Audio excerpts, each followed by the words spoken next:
अस्सलाम वालेकुम। मैं डॉक्टर फ़ारूक। लास्ट टाइम मैंने शेयर किया था कि as a first line corona fighter कैसे जो है हम मरीज़ को ट्रीट करते हैं। आज मैं अपना एक्सपीरियंस शेयर करता हूँ एज ए पेशेंट कि मुझे कोरोना कैसे हुआ और मैंने क्या किया और अल्लाह के फजल करम से कैसे मैं ठीक हुआ। तो सबसे पहली बात तो ये है कि कोरोना के लिए हम हिफाजती इक़दाम ज़रूर करते हैं, लेकिन ये किसी भी हिफाजती इक़दाम के बावजूद भी लग सकता है। ठीक है।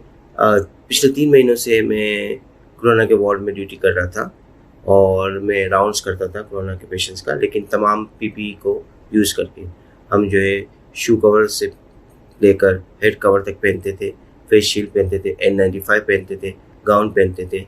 ये सारी डिस्पोजेबल चीज़ें हम पहन के पेशेंट के पास जाते थे और ये सारी चीज़ें हम जो है रिमूव करते थे, प्रॉपरली डिस्पोज करते थे। लेकिन इसके बावजूद भी लास्ट टाइम ये हुआ कि जो पिछली जो ईद उल फितर गुजरी है उसके 3 या 4 दिनों के बाद मैं राउंड कर रहा था कोरोना के वार्ड में कि मुझे अचानक से नौजिया फ़ील हुआ। नौजिया जब फ़ील हुआ तो मैं अपने जूनियर डॉक्टर से कहा कि मैं अब राउंड कंटिन्यू नहीं कर पा रहा, मैं थोड़ा आउटसाइड जा रहा हूँ। तो आउटसाइड जाकर मैंने थोड़ा सा रेस्ट किया। वो बेचारा मेरे लिए इंजेक्शन ले आया वोमिटिंग के लिए, लेकिन मैंने इंजेक्शन नहीं लगाए और रेस्ट करने से मुझे बेहतरी महसूस हुई। दूसरे दिन फिर यही मसला हुआ कि मुझे थोड़ा सा नौजिया हुआ, लेकिन वो नौजिया शिद्दत में कुछ कम था। तीसरे दिन जब मैं ड्यूटी करके घर वापस आया तो मुझे फ़ील हुआ कि मुझे बॉडी हैक हो रहा है और थकन हो रही है और हल्का सा बुखार फील हो रहा है। तो मैंने ये जाना कि शायद थकन की वजह से मुझे हल्का सा बुखार हो रहा है। मैंने इसको इग्नोर किया, सिर्फ पैरासीटामोल ली और रेस्ट किया तो बेहतर हो गया। लेकिन सुबह नेक्स्ट डे फजर के वक्त टेम्परेचर चेक किया तो वो 39 था, यानी 102 था। तो उस वक्त मैंने सोचा कि शायद कुछ गड़बड़ है। तो उसी दिन जब मैं हॉस्पिटल गया, हॉस्पिटल जाकर पहला काम मैंने यही किया कि मैं कोरोना वार्ड में जाने से पहले ही मैंने सबको बताया कि मैं कोरोना इन्फेक्टेड हो सकता हूँ, लिहाजा थोड़ा सा डिस्टेंस रखेंगे और जो है प्रॉपर पीपी यूज़ करेंगे।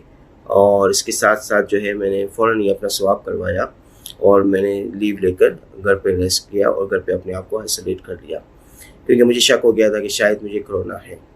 नेक्स्ट डे जब रिपोर्ट आई रात के वक्त तो कोरोना पॉजिटिव आया और इसके बाद जो है ये हुआ कि मैंने अपने आप को होम आइसोलेट किया 2 दिन तक। फिर मुझे गवर्नमेंट की तरफ से क्वारंटाइन सेंटर भेजा गया। वहाँ पर मैं 6 से 7 दिन रहा।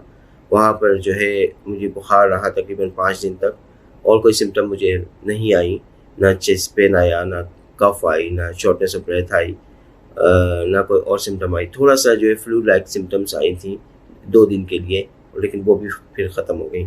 तो बुखार सिर्फ 5 दिन रहा और फ्लू लाइक सिम्टम्स सिर्फ 2 दिन रही, बाकी कोई सिम्टम्स नहीं हुई।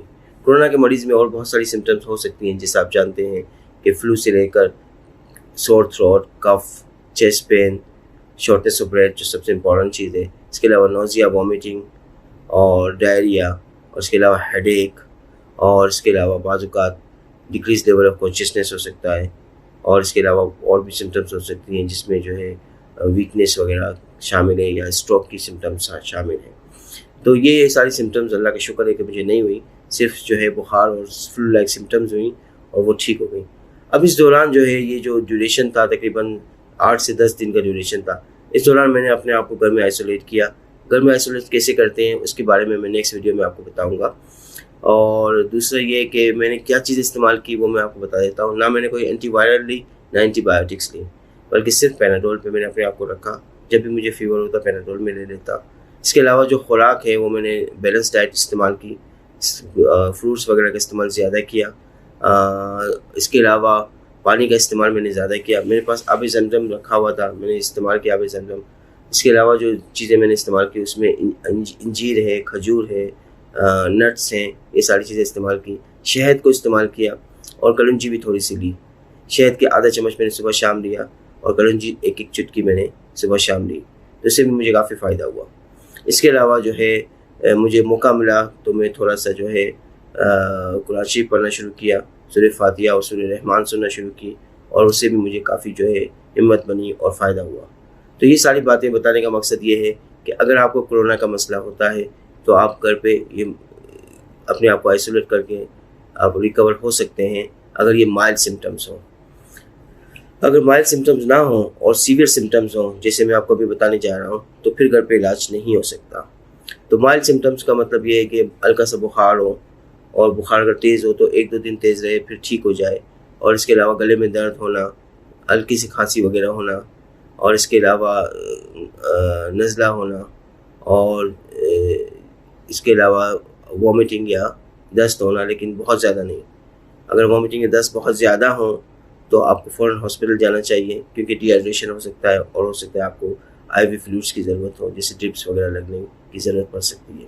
اس کے علاوہ آپ کو اگر سانس کا مسئلہ ہو جو سب سے امپورٹنٹ ہے تو فوراً ہاسپٹل جانا چاہیے. سینے میں شدید قسم کا درد ہو یا ایسا درد ہو جیسے دباؤ محسوس ہو رہا ہے تو فوراً ہاسپٹل جانا چاہیے.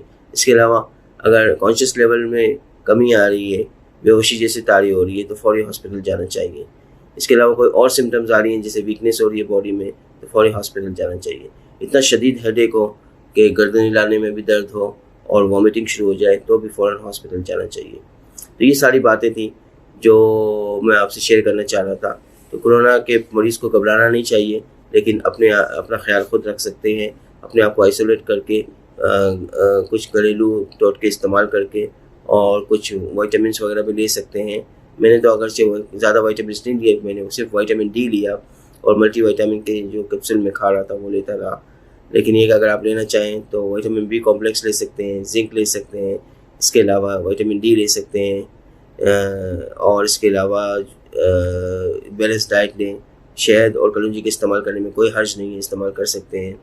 سنا مکی کو میں نے استعمال نہیں کیا، اور نہ میں مشورہ دوں گا کہ سنا مکی استعمال کریں، اس لیے کہ اس سے دست وغیرہ ہو جاتے ہیں اور پھر مشکل ہو جاتی ہے، ڈی ہائیڈریشن ہو جاتا ہے، اور ڈی ہائیڈریشن آپ کو پتہ ہے کہ ایک رسک فیکٹر ہے.